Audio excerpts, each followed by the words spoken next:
Mr. Spencer, you came from the United States to this place here. Yes, I did.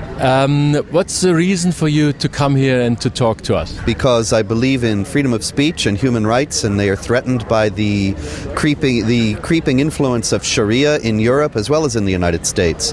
And I want to stand together with people here and all over Europe and all over the world who stand for justice. How big is the danger, in your opinion, that Islam takes more and more influence here in Europe? It's happening very rapidly, and Islam is a political and social system as well as a religious faith, and this is what is not at all acknowledged or grasped by the governing elites. And this means that they're doing nothing to stop it.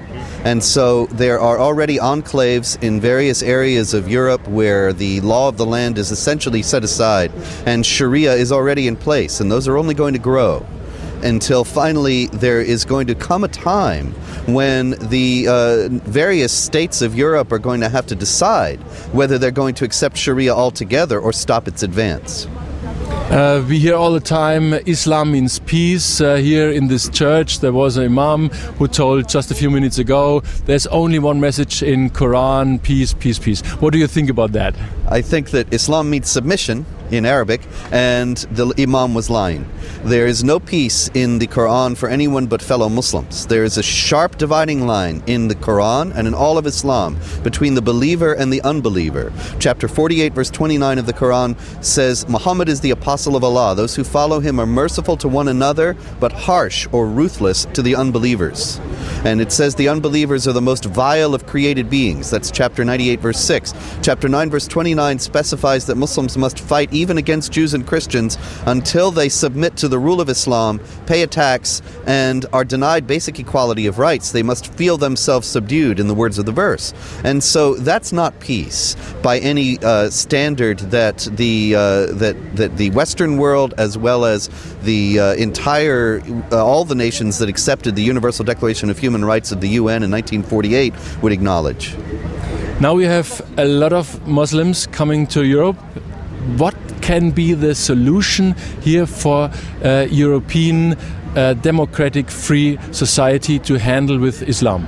We need to call upon the Muslim communities in Europe and the United States to acknowledge that there are these political aspects of Islam and aspects of Islam that are problematic from a human rights standpoint, and call upon them to renounce them unequivocally, openly, honestly, and to back up their renunciations by deeds that include instituting programs in mosques and schools in Europe and the United States that teach against these aspects of Islam and emphasize that Muslims must live in peace with non-Muslims in under non-Muslim governments in Europe and America, enjoying equality of rights and not trying to establish the dominance of Islam.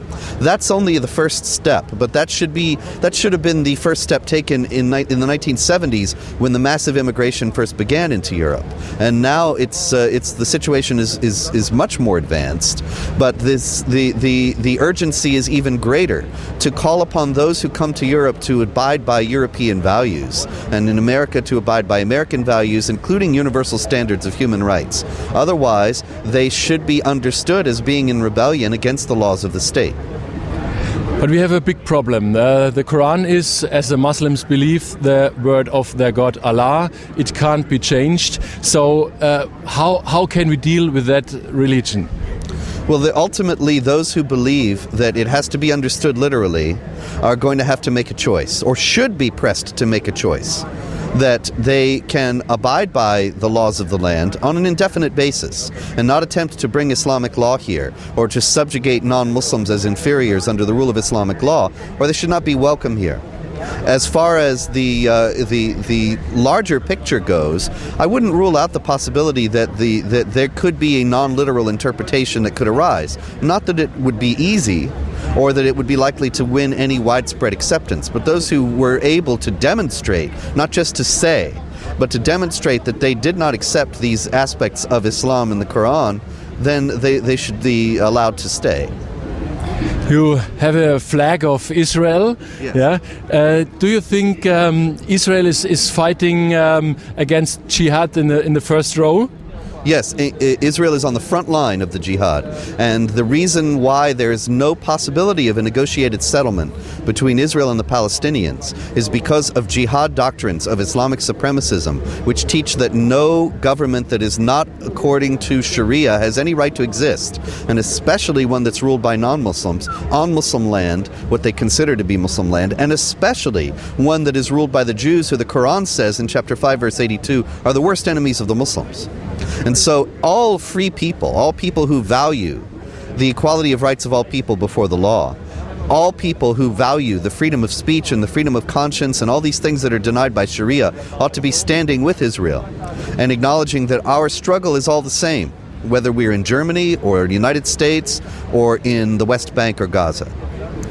What is your experience with politicians in the USA? Here in Europe, we make the experience politicians don't want to accept Islam as a danger. How is it in USA? It's just as bad. The politicians are completely out of touch. They have no idea of the problem. They don't understand that Islam has a political aspect at all, much less a supremacist one.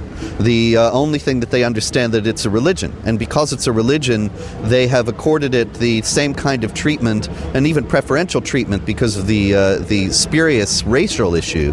But they have given it the same kind of treatment that they give to other religions in general. The problem is that other religions, Judaism and Christianity, Hinduism, Buddhism, they don't have a supremacist agenda to subjugate non-believers, and Islam does. But the politicians in America have no more awareness of this than politicians anywhere else. What do you think of Geert Wilders? He's one of the politicians in the Netherlands who tell this criticism against Islam, but he's the only one in Europe. Well, I'm a great admirer of his, and I wish him all success. I hope he becomes the Prime Minister of the Netherlands in the near future and begins to start a countercurrent against this, the way trends have been going in Europe. What could you tell the people of Germany who want to do something against Islam? Not to lose hope, because I think ultimately that the people the lovers of freedom, the lovers of the idea of the dignity of the human person, they will recognize at a certain point just how much those ideas are contravened by Islamic law, and will stand up. And there will be people here in much greater numbers as the situation continues. Thank you very much. Thank you. Great, really great.